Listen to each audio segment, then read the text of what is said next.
Graça e paz, queridos irmãos, os presentes e os que nos acompanham online. Uma boa tarde, ou uma boa noite, ou uma boa manhã, dependendo da hora que você for assistir essa programação. Programação da Escola Bíblica Dinâmica da Igreja Batista Pérola dos Mares, em Paripe, Rua Castro Alves, 228. Sejam todos muito bem-vindos. E, como sempre, nos apoiem, se inscrevendo no nosso canal, marcando lá o gostei e também o sininho para que você não perca as nossas programações. Nós temos diversas programações que atendem a diversas áreas, área de família, área emocional, área de estudos bíblicos, área de testemunhos do que Deus fez na vida de muitas pessoas. Mas hoje, dando continuidade aos estudos e às interpretações de Salmos e o bem que ele faz à nossa vida, que eles fazem, os salmos, o conforto, a paz, a confiança, a tranquilidade, o desabafo, os medos. Então, o salmo retrata a nossa vida, é tão atual.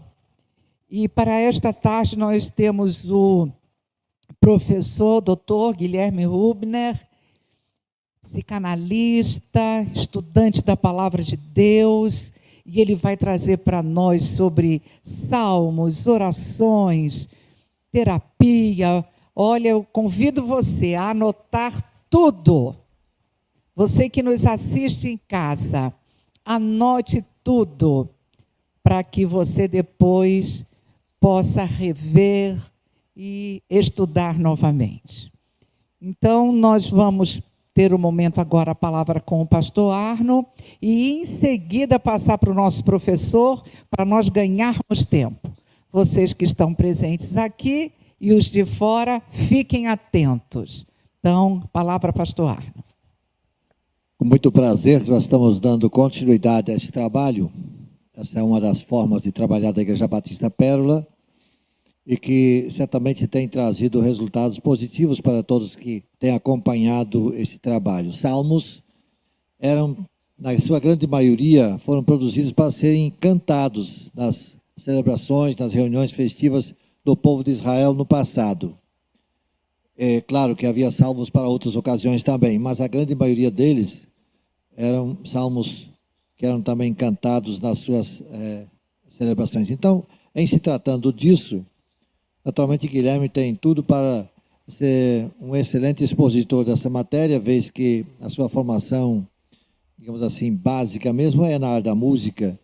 Então, isso também vai facilitar, com certeza, o que ele tem a dizer. Mas também, na área da psicanálise, na área de um salmo servir para essa finalidade também, para orientação nessa necessidade que nós temos na nossa caminhada aqui nesse mundo, também nesse aspecto o Salmo pode ser útil e pode ser, certamente, servir esse ensino, essa lição para todos nós. Que Deus nos abençoe, abençoe a sua participação conosco, mas abençoe sob modo Guilherme na ministração desse estudo, nessa oportunidade.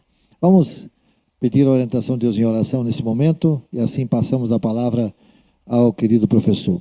Senhor nosso Deus, muito obrigado por esse privilégio que nós temos de, mesmo não todos reunidos presencialmente, mas muitos virtualmente participando desse estudo, que Tu possas, ó Deus, fazer com que o que aqui for ministrado e que nós assimilarmos nesse aprendizado, possamos aplicar a nossa vida, no nosso cotidiano.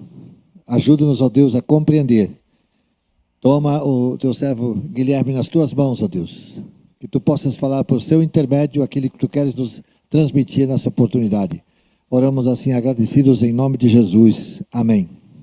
Amém. Com a palavra o professor. Vamos ao estudo. Boa noite, queridos e queridas. É uma alegria estar mais uma vez com vocês para partilhar um pouco mais desses momentos de reflexão, de estudo e ampliar um pouco mais nosso conhecimento da palavra.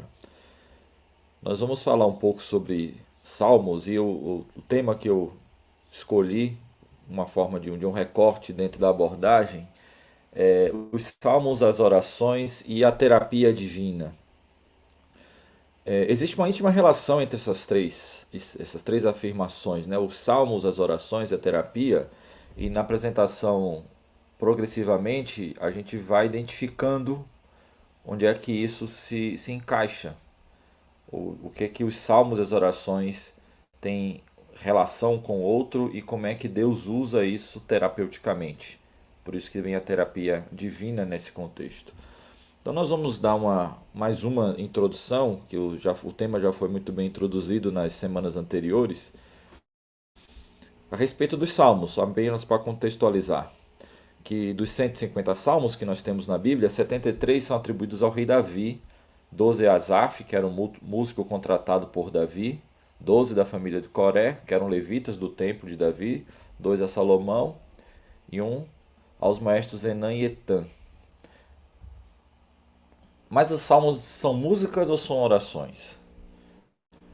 Então o saltério, que é de onde vinha a palavra salmo no original hebraico, originalmente ele era um instrumento musical. Apenas depois ele passou a ser o mesmo nome, né, de saltério, a se designar essa coletânea de orações, que são ofertadas a Deus como cânticos. Se nós prestarmos atenção, o conteúdo dos salmos são orações feitas a Deus. Essa é basicamente a estrutura e o objeto de destino dos salmos. Os salmos são uma poesia que, em algumas ocasiões, ela registra a história, mas muitas vezes esse registro da história, através da poesia, através da música, que funciona como uma boa forma de lembrar do que aconteceu, apenas ilustra algo que está sendo dirigido a Deus. Então esse é o primeiro ponto que a gente precisa começar a considerar em relação aos salmos, que os salmos são orações, e são orações que são dirigidas a Deus. Então para que servem os salmos? Se a Bíblia contém um livro de orações, isto nos ensina que a palavra de Deus não engloba apenas a palavra que Deus dirige a nós, que é como normalmente nós entendemos a palavra de Deus, mas ela também inclui a palavra que Ele quer ouvir de nós. Então Deus é tão completo que tanto Ele nos alimenta, nos dizendo o que Ele quer que nós façamos, como Ele também nos diz aquilo que nós devemos pedir a Ele. E como nós devemos pedir a Ele. A forma adequada a nos dirigirmos a Deus. E os Salmos ele tem este propósito, de nós aprendermos, entendermos e colocarmos de maneira adequada os nossos pedidos a Deus. Então os Salmos nos foram dados para que aprendamos a orar em nome de Jesus. Se toda a nossa oração é feita em nome do Cristo, em nome de Jesus Cristo, quem ora no final das contas, quem lê aqueles salmos, quem diz a Deus aquelas verdades todas, aqueles pedidos todos, é o próprio Cristo. É Ele quem ora. E nós apenas oramos com Ele, em nome dEle. E como é que os salmos nos confrontam? Se nós quisermos orar de verdade, talvez seja necessário orarmos contra o nosso próprio coração. E aí vem um ponto muito importante. Como Deus é completo e Ele é perfeito, entendendo que os salmos são exatamente essa expressão da humanidade para a divindade, nem sempre aquilo que nós temos dentro de nós é aquilo que Deus deseja. E aí o texto segue: pois não importa o que desejamos orar neste momento, mas sim aquilo pelo qual Deus quer ser invocado por nós. Nossa oração deve ser determinada pela riqueza da palavra de Deus e jamais pela pobreza do nosso coração. É por isso que a gente parte do princípio que nós não somos nada, que nós não sabemos nada e também nós não sabemos orar. Nós não sabemos ter este diálogo com Deus. E aí que entram os primeiros pontos de contato entre esses três assuntos, entre os salmos, a oração e a terapia divina. Quando a gente fala de terapia, uma das abordagens técnicas mais eficazes da terapia é a conversa, é o diálogo. É uma conversa intencional. entre o terapeuta e o cliente, e o paciente que está buscando uma resposta aos seus questionamentos. E aqui Deus está mostrando exatamente como é que funciona essa terapia com Ele, essa terapia divina. Ela funciona através dessa conversa que nós temos com Ele. Ele fala até nós através da sua palavra e nós nos reportamos a Ele através da sua palavra também, através dos salmos, através dessa estrutura, através destes conhecimentos, através desta oração. E aí entra, nesse momento, a transformação divina terapêutica, através dessa ferramenta que Ele já nos deixou disponível há tanto tempo. Por isso que nós falamos que os salmos, as orações da terapia divina, elas funcionam como um conteúdo único. E aí vários outros elementos se sobrepõem.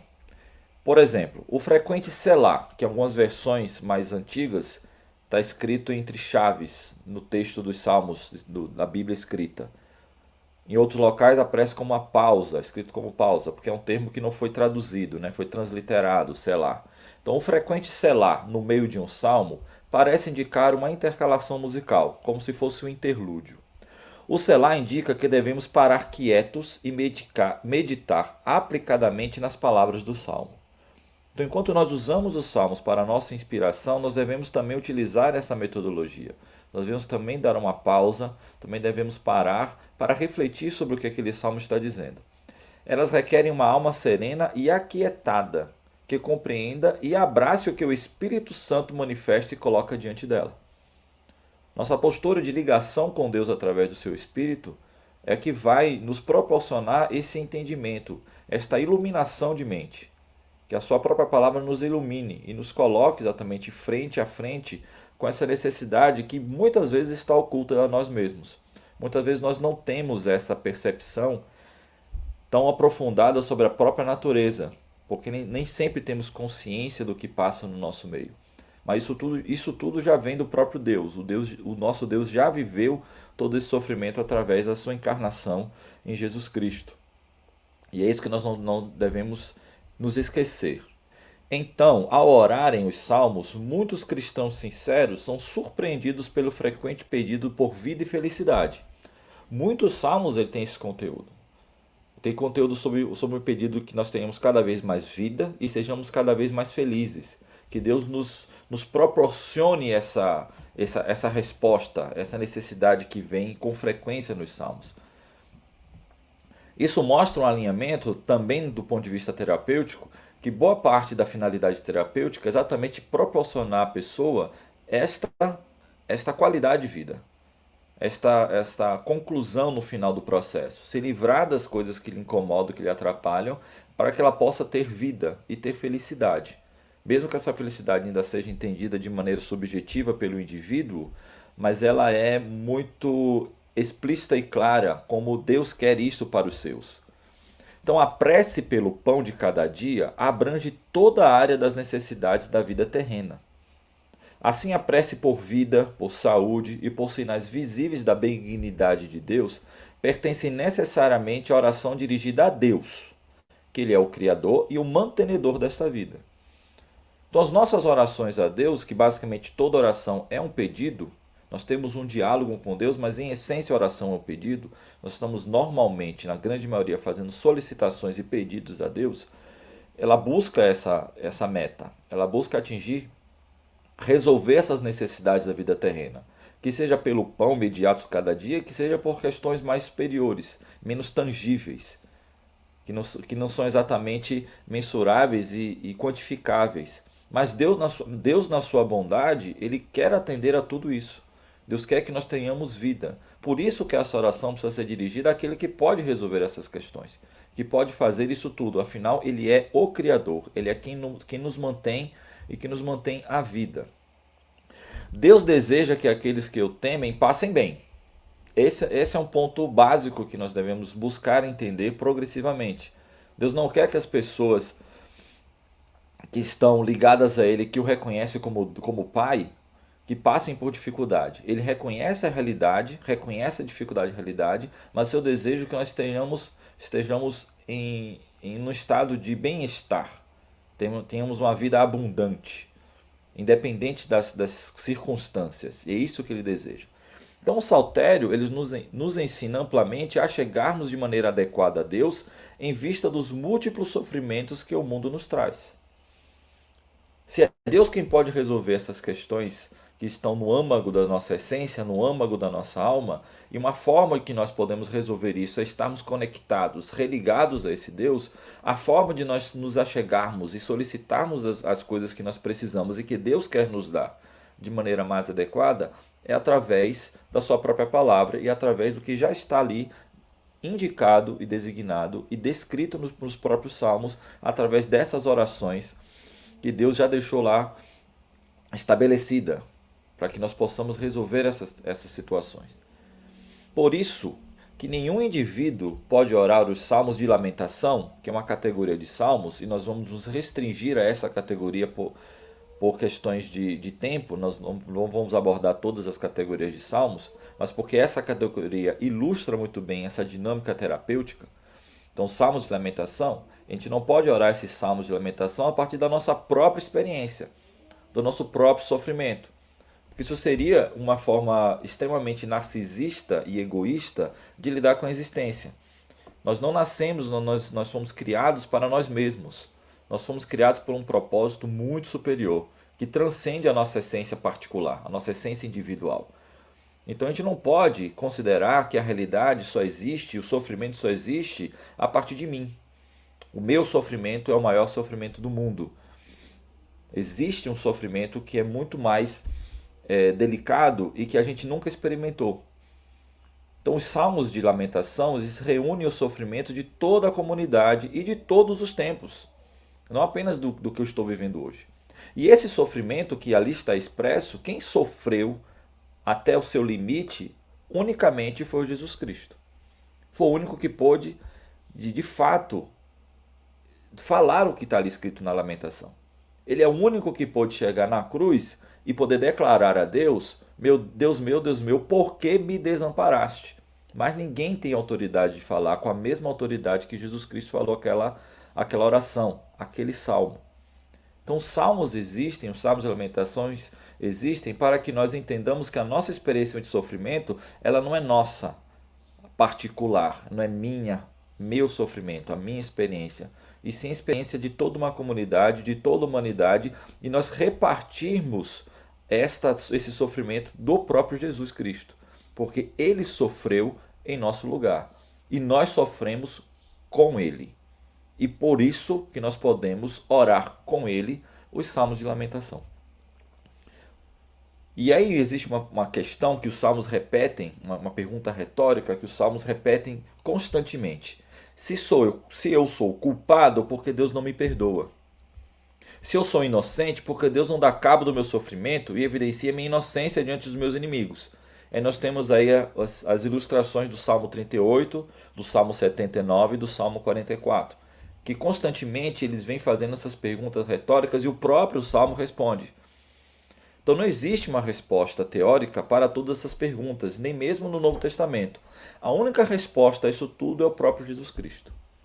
Que o próprio Jesus Cristo, ele foi condenado e foi crucificado. Ele não se livrou do sofrimento. Só que nós temos nele e na sua ressurreição a certeza da fé que tudo isso passará. Que nós não ficaremos nesse sofrimento eterno. Que ele mesmo já resolveu todas essas questões. E que nós vivemos a nossa vida partilhada com a vida dele. E é por isso que é tão importante entendermos essas questões, como é que funciona nosso sofrimento e como é que Deus já resolveu essa situação. Por esta resposta, os salmos já imploram. Eles têm em comum o fato de lançarem todo o sofrimento e toda a aflição sobre Deus mesmo. O salmo já faz isso. Então não podemos mais suportá-la. Toma e carrega tu mesmo. Somente tu pode solucionar o sofrimento. Os próprios salmos já devolvem a Deus a solução do problema. Eu não consigo suportar essa dor, não consigo suportar essa perseguição, e devolve a Deus a situação toda problemática e coloca com fé nele a solução. Essa é a meta dos salmos de lamentação. Eles clamam por aquele que pode tomar sobre si a enfermidade e que carregou as nossas pisaduras. Eles clamam por Jesus Cristo. Todos os salmos escritos no Velho Testamento apontam para o Cristo. Apontam para aquele que pode resolver todas essas situações de sofrimento e de dor. Eles anunciam que Jesus Cristo é o único auxílio no sofrimento, pois nele Deus está conosco. Então Deus está conosco no nosso sofrimento através da nossa comunhão com Jesus Cristo. Se nós somos um com Ele, nós somos um com o Pai. E aí todas nossas situações estão resolvidas, estão encobertadas, estão solucionadas, estão no caminho da salvação. Que essa é o entendimento que nós temos da salvação. Então os salmos de lamentação clamam por comunhão plena com Deus, que é justiça e amor. Então nós devemos saber que Deus, que é extremamente justo, que vai resolver todas as questões que são de cunho de injustiça, que seja a partir dos nossos próprios olhos, seja injustiça a partir dos olhos de Deus.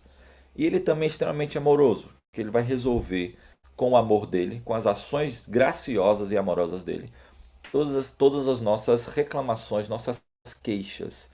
As nossas queixas estão sendo entregues, estão sendo conduzidas por Ele. Sabemos que não existe sobre a face da terra sofrimento algum no qual Cristo, o único auxiliador, não esteja conosco, sofrendo e orando conosco.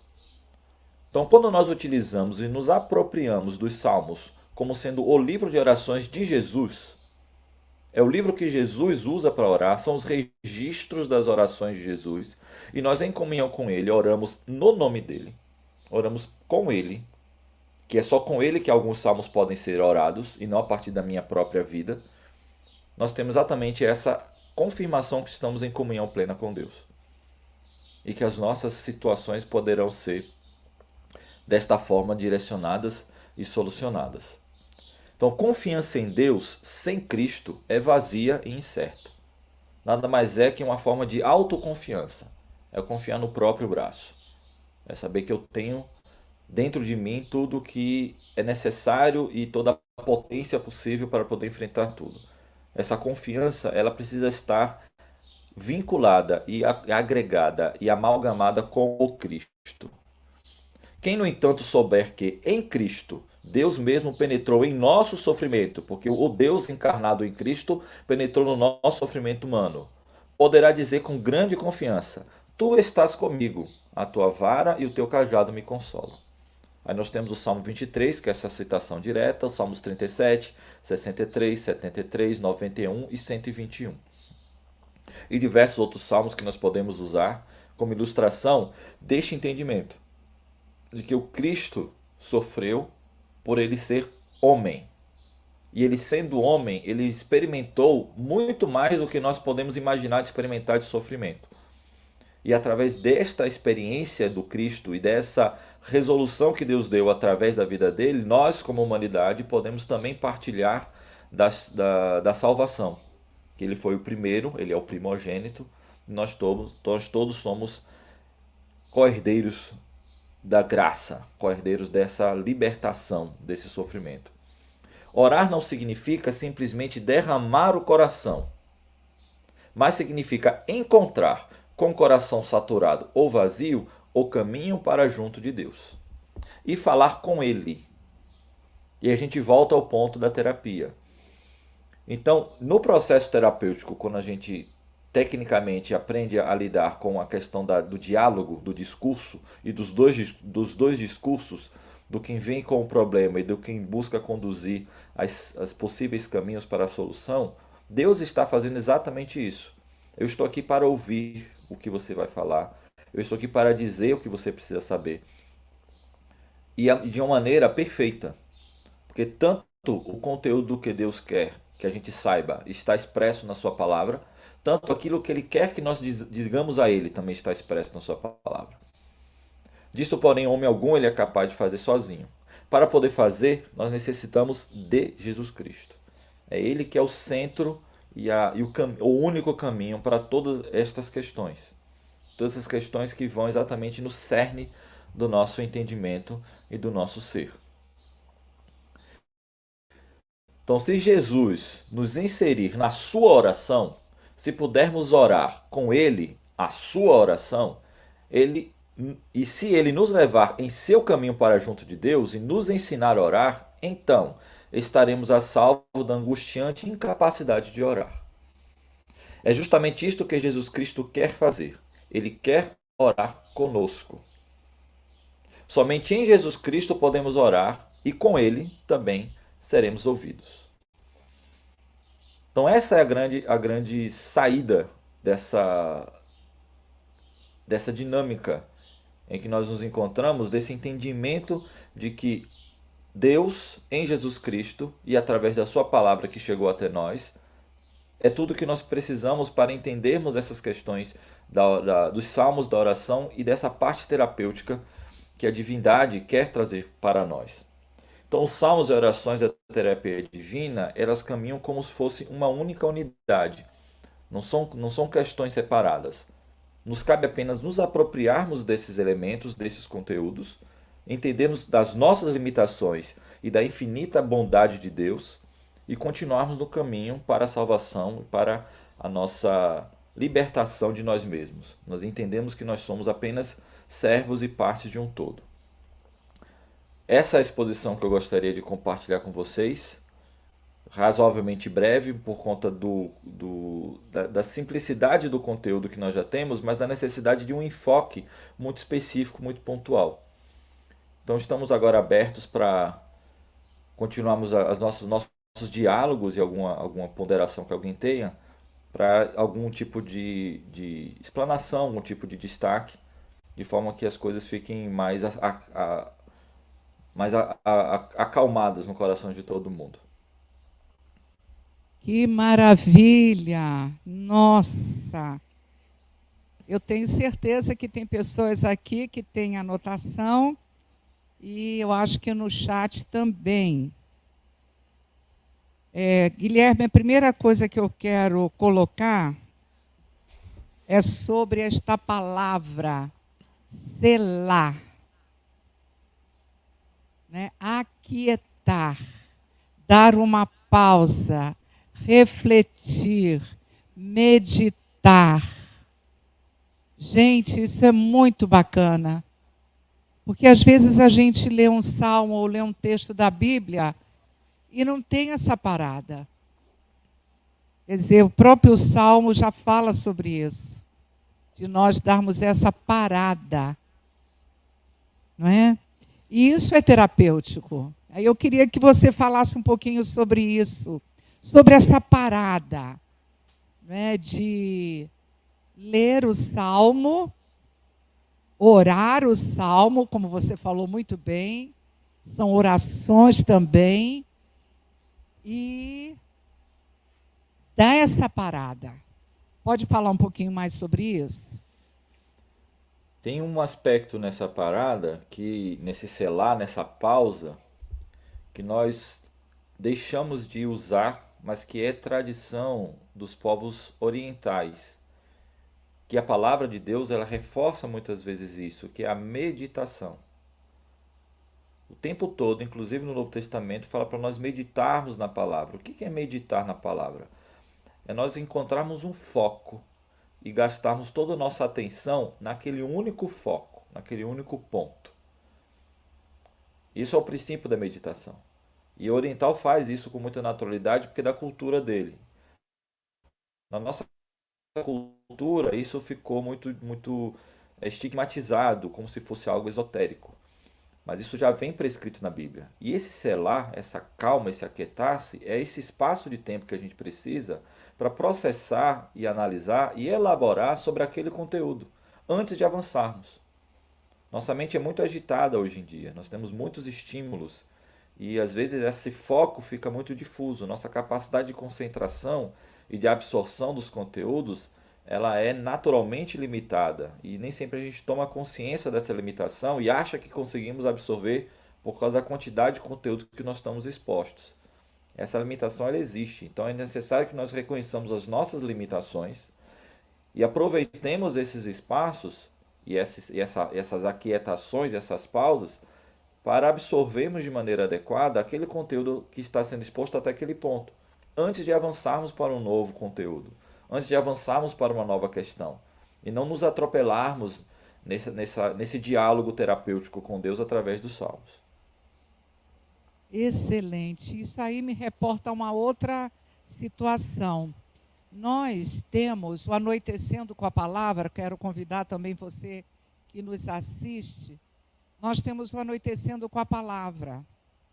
E nós temos livros, capítulos, que nós, então, escolhemos, o pastor escolhe, alguém sugere, e a gente faz a leitura desse capítulo e a gente fala sobre esse capítulo. Mas, a partir de agora, me vem uma outra visão. De repente, a gente não precisa ler um capítulo todo. Porque tem capítulos que têm tantas informações, tantas maravilhas, e que a gente não tem esse tempo de absorção. Né? E aí outra coisa me veio à mente. Eu li a Bíblia toda, humildemente falando, né, porque eu sei que há pessoas espetaculares que já leram a Bíblia não sei quantas vezes. Eu já li a Bíblia toda 3 vezes.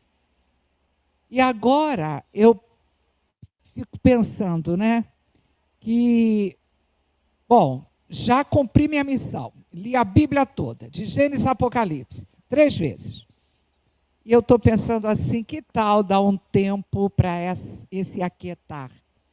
Pegar nem que seja um texto pequeno, mas refletir sobre ele e aprofundar mais sobre ele. Não sei se alguém aqui quer falar alguma coisa a respeito desse aquietar, Kaique, Priscila, Paulinha, Sérgio. Como é que vocês fazem? Vocês se aquietam para refletir ou faz a leitura batida? Já li a palavra de Deus hoje. Como é que tem sido para você? Para mim, muitas vezes, já li a palavra. Já li a palavra. E sempre fala ao meu coração. Mas essa parte do aquietar, e você falou muito bem, nós estamos vivendo num período que tudo é rápido, tudo é desesperado, tudo é para amanhã. Ou melhor, para ontem. E não é isso que Deus quer. O tempo de Deus não é o nosso.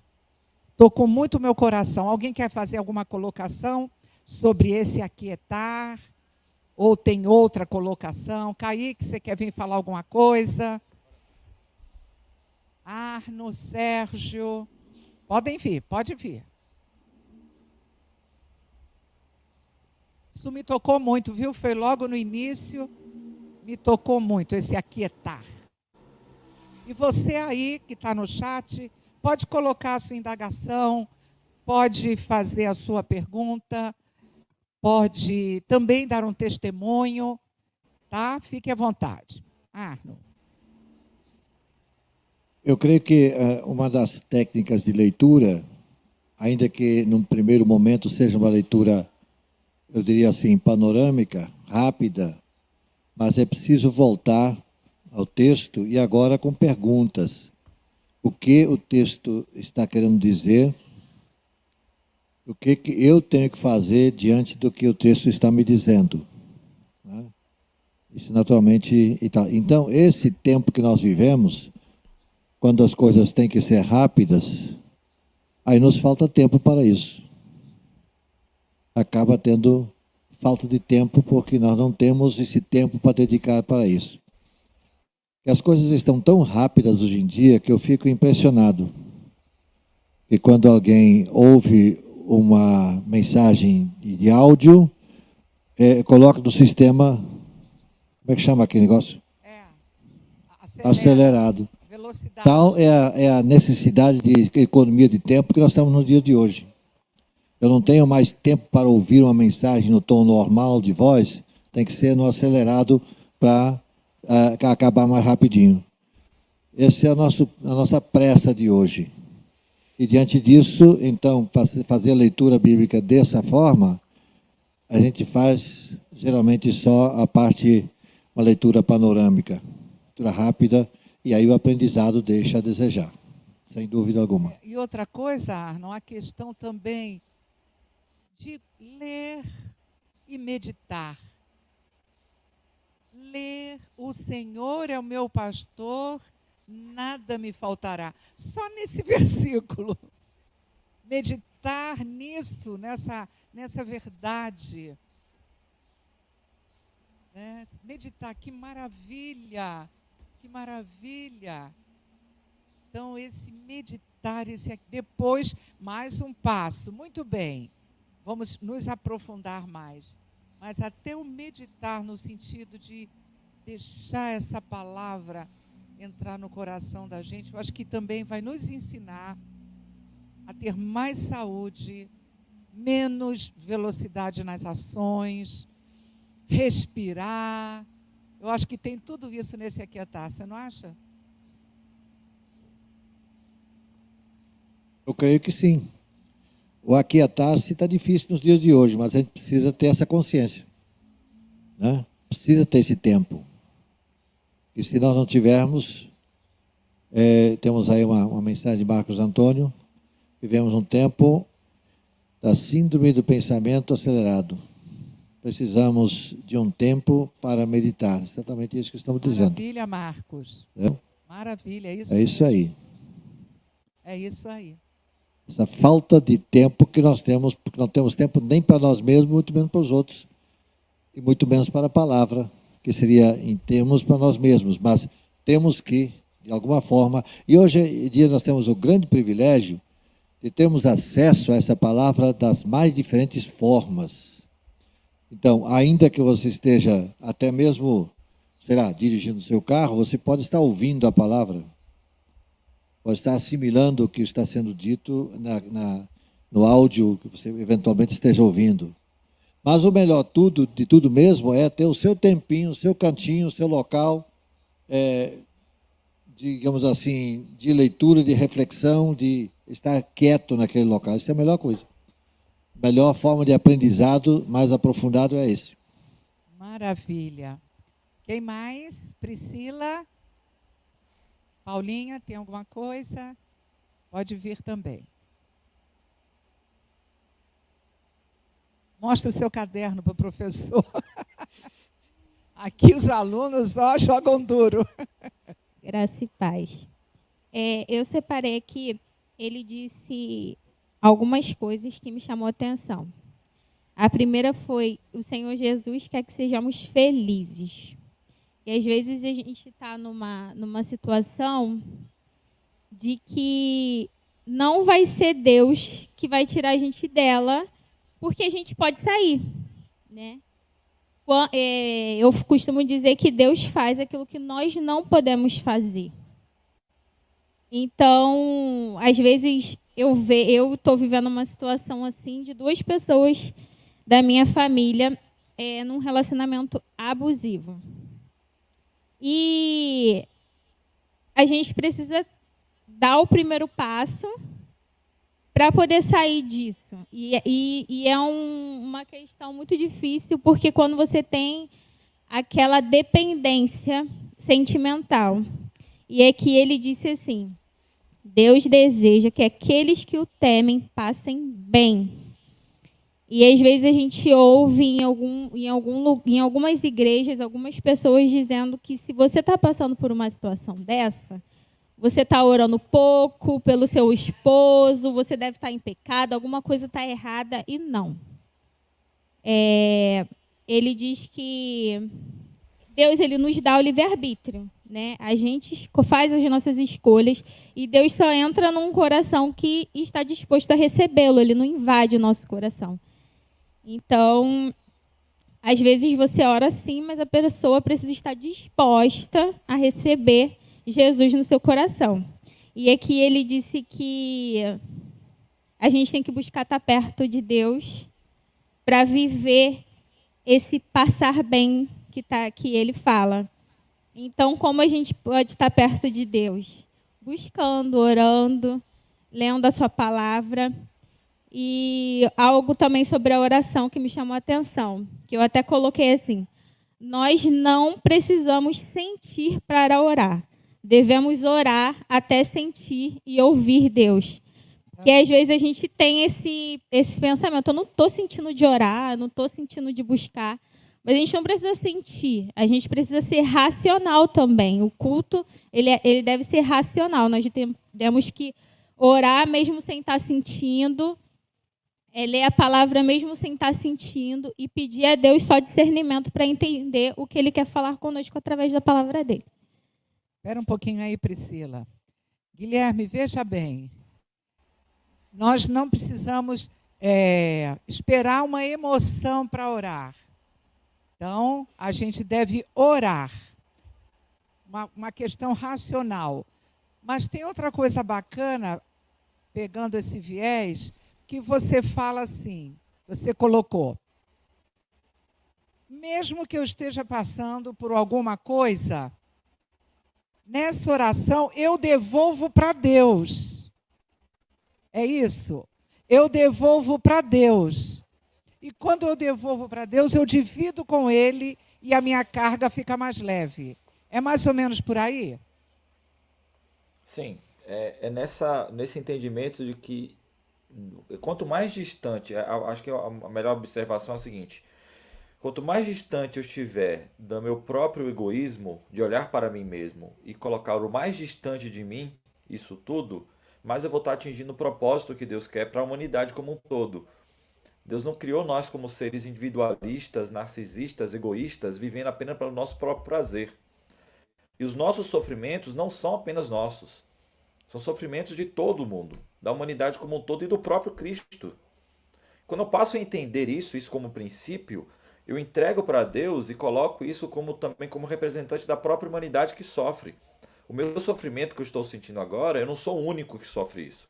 Eu não sou o único que tem essa dificuldade. Essa dificuldade ela é partilhada, ela é coletiva, ela é comunitária também. E quando eu coloco para Deus para que Ele resolva, é para que Ele resolva nesse sentido também. Deus não vem atingir a minha necessidade, Ele vai resolver a necessidade da humanidade, em que eu estou incluído. Então o meu problema vai ser resolvido quando Deus vai resolver os nossos problemas, as nossas questões, as nossas dificuldades. E é isso que os salmos eles vêm apontando.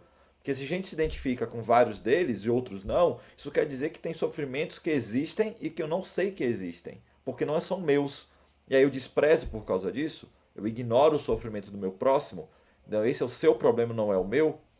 Eu preciso entender que nós todos estamos na mesma situação, na mesma situação de dependentes e de necessitados dessa religação através de Jesus Cristo.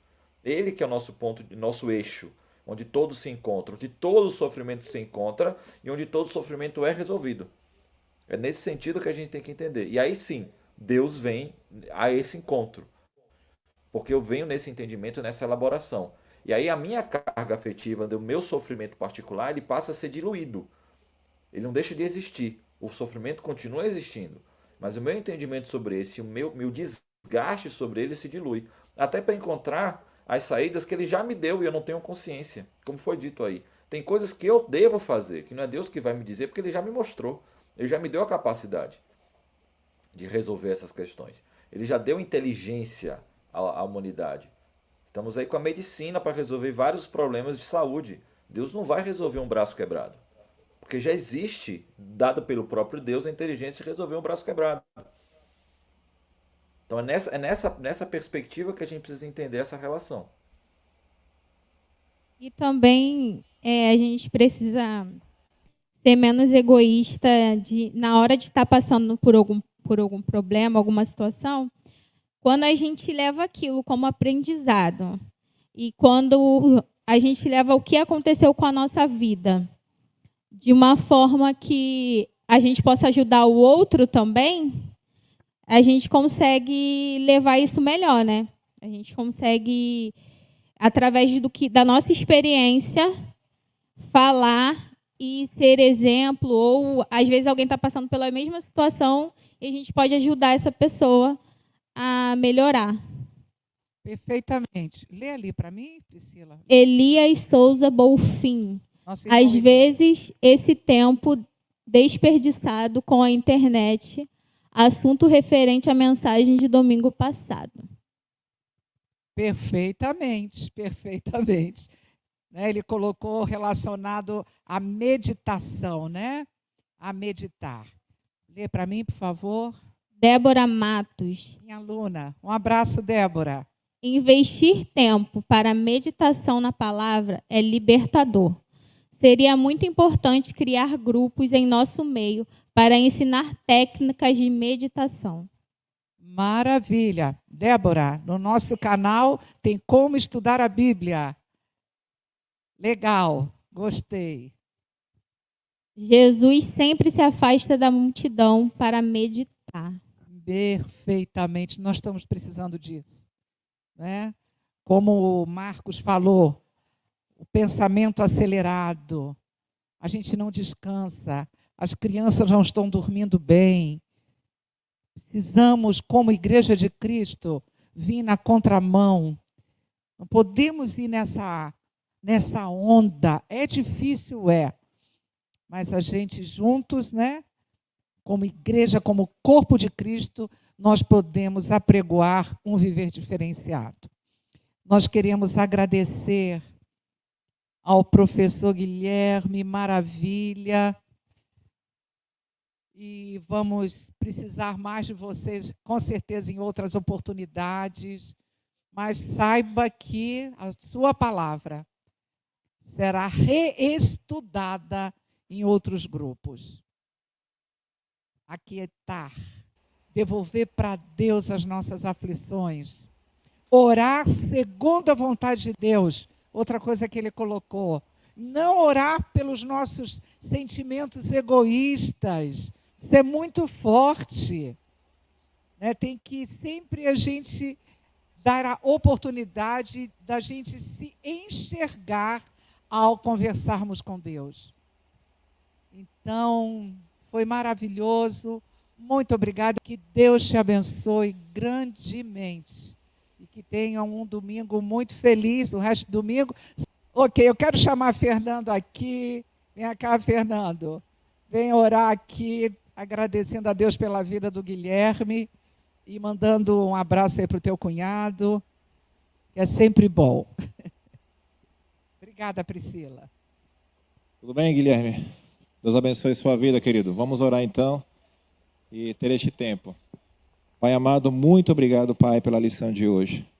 Abençoa, Senhor, o nosso professor Guilherme, sabendo, Senhor, que Tu tens o melhor para ele. Ajuda as pessoas, Senhor, a entender este estudo, que será também posto na mídia, né, e que as pessoas estarão acessando. E que cada um possa ser abençoado por essa palavra. Ajuda-nos como igreja, Senhor, e neste momento, Pai, abençoa-nos, para que agora, daqui a 1 hora, nosso culto também seja para Te louvar e Te glorificar. Em nome de Jesus, amém. Amém. Tchau, tchau. Até domingo. Tchau, meu filho. Tchau, tchau, Guilherme. Deus abençoe.